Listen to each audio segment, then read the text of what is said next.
اعوذ باللہ من الشیطان الرجیم، بسم اللہ الرحمن الرحیم۔ کوس شعوری اور کوس لاشعوری کے ذریعے حقیقت کبریٰ کو اپروچ کرنے کے حوالے سے کوس شعوری کا تصوف اور کوس لاشعوری کے تصوف کے فرق اور ڈفرینس پہ بات ہو رہی ہے، اور اس میں کوس لاشعوری کو ڈسکس کیا جا رہا تھا کہ مارکیٹ میں بہت سے بابے جو بیٹھے ہوئے ہیں اور جو 4 سلسلے ہیں مشہور تصوف کے، وہ بھی کوس لاشعوری پر ہیں، اور جو بابے بیٹھے ہوتے ہیں 2 نمبر اور کوئی چھوٹا موٹا شعبدہ سیکھ لیتے ہیں، تو بیسیکلی یہ سارے کوس لاشعوری والے ہی ہیں۔ تو کچھ تو حقیقت کبریٰ کو اپروچ کرنے میں مخلص ہوتے ہیں، کچھ دنیا کمانے میں لگے ہوتے ہیں، اور پھر ان میں کچھ قباحتیں بھی ہوتی ہیں، اور بڑے بڑے بزرگان جو اس حوالے سے گزرے ہیں ان کے بارے میں وہ انجینئر علی مرزا کی ایک ویڈیو ہے جس میں اس نے ان کی کتابوں کے حوالے سے بات کی ہوئی ہے کہ فلاں بزرگ کا یہ قول ہے جو کہ سراسر شریعت کے خلاف ہے، جیسے حضرت بایزید بستامی رحمۃ اللہ علیہ کا کہ سبحانی معظم و شانی، یا قیامت والے دن سارے میرے جھنڈے کے نیچے ہوں گے اور میرا جھنڈا جو ہے سب سے بلند ہوگا، یا حضرت خواجہ معین الدین چشتی رحمۃ اللہ علیہ کے حوالے سے ان کی بک کے حوالے سے اس نے بات کی ہے کہ انہوں نے لا الہ الا اللہ چشتی رسول اللہ کلمہ پڑھایا اپنی مرید کو۔ تو اس حوالے سے اپروچ یہی ہونی چاہیے کہ جی ان کی یہ چیز غلط ہے اور یہ چیز قابل تقلید نہیں ہے، چاہے بہت کتنا ہی بڑا بزرگ ہو اور کتنا ہی بڑا مرشد ہو۔ ظاہری بات ہے یہ سارے سلسلے کنورج ہوتے ہیں، ایک روایت کے مطابق حضرت علی کرم اللہ وجہہ پہ سارے سلسلے کنورج ہوتے ہیں، اور دوسری روایت کے مطابق 3 جو ہے حضرت علی پر کنورج ہوتے ہیں اور 1 جو ہے حضرت ابو بکر پر کنورج ہوتا ہے۔ تو نہ حضرت علی نے اس قسم کی بات کی ہے کوئی ساری زندگی، تو ان سے بڑے تو یہ نہیں تھے نا، نہ حضرت بایزید بستامی ان سے بڑے تھے اور نہ حضرت خواجہ معین الدین چشتی، انہی کے قدموں کی دھول ہیں یہ سارے اولیاء جتنے بھی ہیں۔ تو اسی طرح حضرت ابو بکر نے بھی کبھی ایسی بات نہیں کی، تو اس لیے وہ جو میں نے کہا نا کہ اطاعت غیر مشروط جو ہے وہ صرف اللہ اور رسول کی ہے، اور باقی ہر ایک کی اطاعت چاہے مرشد ہے چاہے وہ اولی الامر ہے اس کی مشروط ہے ارشاد، یعنی اس میں کنڈیشن ہے کہ اگر وہ خدا اور رسول کے گیون باؤنڈریز سے ہٹتا ہے تو پھر اس کی اطاعت نہیں ہے، اور چاہے وہ والدین ہیں والدین کی بھی اطاعت نہیں ہے، جہاں سے وہ باؤنڈریز سے ہٹتے ہیں وہاں پہ اطاعت نہیں ہے۔ بدتمیزی آپ نہیں کر سکتے لیکن اطاعت آپ نہیں کریں گے، بدتمیزی کی اجازت نہیں ہے۔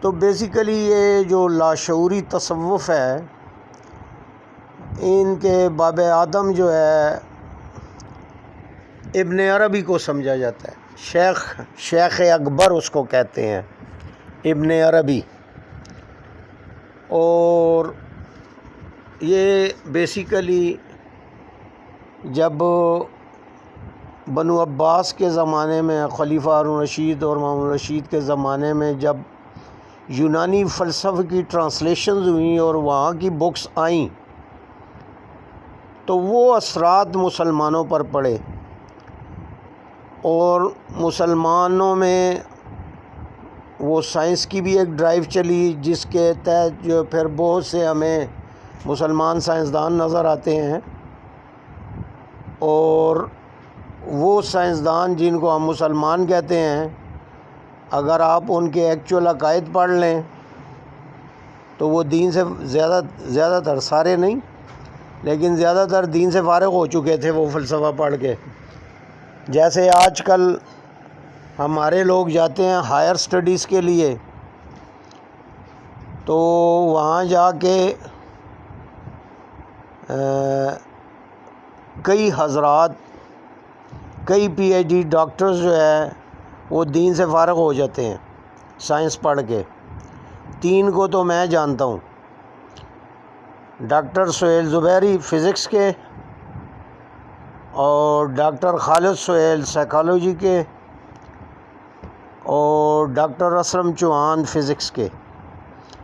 یہ قائد اعظم یونیورسٹی کے تھے سہیل زبیری اور اسلم چوہان، اور یہ اپنا جو سائیکالوجی کے ہیں یہ کینیڈا میں ہوتے ہیں۔ تو ان کی میں نے ایک کتاب پڑھی، مذہب، سائنس اور نفسیات۔ تو یہ پاکستانی ڈاکٹر تھے، مطالعہ کیا وہاں پہ، پھر باہر جا کے پی ایچ ڈیز کیں۔ تو شروع میں تو میں پڑھ کے بڑا خوش ہوا کہ جی چلو ہمارے پاکستان کے ہیں۔ جب آگے پہنچا تو پتہ چلا کہ یہ دونوں دین سے فارغ ہو چکے ہیں اور انہوں نے یہ کتاب لکھی ہے۔ تو اسی طرح ان میں سے بھی زیادہ تر دین سے فارغ ہو چکے تھے، مثلاً وحی کے منکر ہو گئے، یا نبوت کے منکر ہو گئے، یا کہتے ہیں بس نبی بھی کوئی خاص وہ نہیں ہے، یہ تو ان پڑھ لوگ ہوتے تھے بکریاں چرانے والے، ان کو کیا پتہ ہے، نعوذ باللہ من ذالک ثم نعوذ باللہ من ذالک۔ تو اس طرح کی باتیں مطلب ہے انہوں نے شان رسالت میں گستاخیاں کی ہوئی ہیں۔ تو یہ جی ہمارے پڑھے لکھے اس دور کے بھی تھے اور آج کے بھی۔ تو ایسی پڑھائی کا کیا فائدہ، لعنت ہے ایسی پڑھائی پہ۔ مطلب ہے اگر آپ نے ایتھیزم کی جہالت کے گڑھے میں گرنا ہے تو پھر ملائیت کی جہالت کے گڑھے میں پڑے رہیں۔ کم از کم یہ ہے کہ کوئی تھوڑی بہت ہی بچنے کی امید تو ہے نا۔ اگر ملا کی جہالت میں رہیں گے تو پھر بھی بخشش کی امید ہے، تو اگر ایتھیزم کے گڑھے میں چلے گئے، اس جہالت میں چلے گئے، تو پھر بالکل ہی کوئی بخشش نہیں۔ تو یہ اس دور میں جب بکس ٹرانسلیٹ ہوئیں تو لوگوں میں جنون آیا علم کا، اور اسی دور میں پھر بہت سے فرقے بھی بنے، جیسے معتزلہ فرقہ جو تھا، جو ہارون رشید کا تھا کہ قرآن مخلوق ہے یا قدیم ہے، اور اس پر بڑی لمبی چوڑی بحثیں ہوتی تھیں، اور حضرت جو تھے امام احمد بن حنبل ان کو بڑی سزائیں دی گئیں۔ یعنی ایک متشابہات کو لے کے اس پہ لڑائی جھگڑے ہو رہے ہیں۔ اور قرآن کیا کہتا ہے، فَأَمَّا الَّذِينَ فِي قُلُوبِهِمْ زَيْغٌ، پس جن لوگوں کے دلوں میں ٹیڑھ ہوتی ہے وہ کیا کرتے ہیں، فَيَتَّبِعُونَ مَا تَشَابَهَ، وہ متشابہات کی پیروی کرتے ہیں۔ کیوں؟ مِنْهُ ابْتِغَاءَ الْفِتْنَةِ، تاکہ اسے فتنہ کریٹ کریں، وَابْتِغَاءَ تَأْوِيلِهِ، تاکہ اسے اپنے مطلب کی تعویل نکالیں۔ تو ان فضول بحثوں میں امت مسلمہ پڑ گئی۔ اور ایک روایت کے مطابق یہ ہے کہ جب چنگیز خان اٹیک کر رہا تھا بغداد پر اور ہلاکو خان، تو اس وقت یہ بحث چھڑی ہوئی تھی کہ وہ حضرت سلیمان علیہ السلام کے قصے میں جو چونٹی کا ذکر ہے وہ نر تھی کہ مادہ تھی۔ تو بہرحال یہ ایگزیجریشن بھی ہو سکتی ہے، لیکن اس طرح کی بحثیں چلتی رہی ہیں تاریخ میں، اور اسی سے دہریت بھی آئی پھر، یعنی یہ فلسفے کی وجہ سے دہریت بھی پیدا ہوئی کہ اس وقت کے لوگ سادے ہوتے تھے، ان کو مطلب اتنا وہ لاجک اور فلسفی کا نہیں تھا پتہ، وہ گفتگو میں پھنس جاتے تھے تو جواب نہیں دے سکتے تھے، تو جواب جب نہیں ملتا تھا تو وہ دہریے ہو جاتے تھے۔ اب فلسفہ جنہوں نے لکھا ہوا تھا وہ تو بڑے پڑھے لکھے لوگ تھے، جیسے پروفیسر احمد رفیق کہتے ہیں کہ مغرب کا بہترین دماغ سوال کرتا ہے اور یہاں کا بدترین دماغ جواب دیتا ہے، تو کیسے مقابلہ ہوگا؟ تو اسی طرح اس دور میں بھی ہوا، تو یہ تصوف بھی انہی راستوں سے اسلام میں ان ہوا۔ یہ جو غیر شعوری تصوف ہے، یعنی کوس لاشعوری والا تصوف بیسیکلی کرسچینٹی میں تھا، اور کرسچینٹی میں وہ بدھزم سے یا ہندوازم سے آیا ہے، یعنی ان کا بھی اپنا نہیں تھا، کیونکہ یہ جو سیمیٹک ریلیجنس تھے، یعنی یہ عرب کے علاقے میں آنے والے، ان میں کوس لاشعوری والی بات نہیں تھی۔ کوس لاشعوری والی بات جو ہے نان سیمیٹک ریلیجنز میں تھی، اسی لیے ان میں مراقبہ کا تصور ملتا ہے، گیان دھیان کا تصور ملتا ہے، اور جوگ کا تصور ملتا ہے۔ تو یہ بیسیکلی نان سیمیٹک ریلیجنز میں تھا۔ یہاں سے ہندوازم یا بدھزم کی طرف سے کرسچینٹی میں آیا، اور کرسچینٹی سے پھر وہ جب فلسفہ ٹرانسلیٹ ہوا تو ادھر آ گیا۔ جب یونانی کتابیں ٹرانسلیٹ ہوئیں تو وہ پھر چلتا چلتا ادھر آ گیا، اور پھر مسلمانوں نے اس کو مسلمان کیا۔ اس میں ظاہری بات ہے، اب وہ جو ذکر کرتے تھے وہ تو مسلمان نہیں کر سکتے تھے، تو مسلمانوں نے اپنی تسبیحات بنائیں اور مراقبات بھی بنائے، توجہات بھی بنائیں، اور اسی طرح لطائف، اپنے لطائف انہوں نے پھر ان سے علیحدہ کیے۔ جو ہندوؤں کے تھے 7 چکراس، تو ان کے لطائف 6 ہوئے، یہ ہاریزنٹل پلین میں ہے، وہ ورٹیکل پلین میں ہے۔ ہندوؤں کے ورٹیکل پلین میں ہے 7 چکراس، اور مسلمانوں کے لطائف 6 جو ہے وہ ہاریزنٹل پلین میں ہے، یعنی سینے کا جو ہاریزنٹل پلین بنتا ہے ہارٹ کی لائن میں، لیفٹ رائٹ، اور یہ سارے یعنی اس طرح تھے۔ تو وہاں سے پھر یہ تصوف چلا آگے۔ پھر جو ان میں بڑے بڑے بزرگ گزرے تو ان کے نام سے پھر سلسلے منسوب ہو گئے، اور چلتے چلتے موجودہ شکل میں پہنچ گئے ہیں۔ تو انہی کوس لاشعوری میں سے حضرت منصور بن الحاج بھی تھے، جنہوں نے انا الحق کا دعویٰ کر دیا تھا۔ اب چونکہ کوس لاشعوری تھا اور قرآن کو روایات کے ذریعے سمجھا جاتا تھا، تو بیسیکلی اس وقت یہ سمجھا جاتا تھا کہ یہ اللہ نور السماوات والارض، اس آیت سے یہ صوفی حضرت منصور حلاج جو تھے یہاں پہ آگے انہوں نے ٹھوکر کھائی، کیونکہ جب آپ عالم ناسوت کے اینڈ پہ پہنچتے ہیں تو نور کا ایک سمندر ہوتا ہے، اور جب آپ دیکھتے ہیں تو اسی نور سے آپ بھی بنے ہوئے ہیں، اسی نور کی ایک لہر ہیں۔ اب اس نور کو وہ صوفی جو ہے وہ گاڈ سمجھتے ہیں، یعنی اللہ سمجھتے ہیں، ویئر ایز وہ اللہ کا نور ہے، اللہ نہیں ہے۔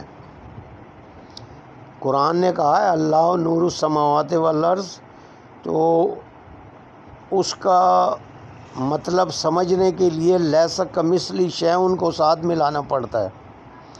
تو اگر آپ لٹرل میننگ آف نور لے لیں گے، جیسے یہ وائٹ روشنی ہوتی ہے، تو پھر وہیں سے آپ اللہ کو شے بنا دیں گے، اور جب شے بنائیں گے تو وہ تو کہہ رہا ہے کہ لیس کمثلہ شیء، وہ تو کسی شے جیسا ہے ہی نہیں۔ سو اٹ مینس کہ آپ کی انڈرسٹینڈنگ غلط ہے، آپ نور کا اصل مطلب نہیں سمجھ رہے۔ لیس کمثلہ شیء کے تناظر میں آپ نے اس نور کو سمجھنا ہے۔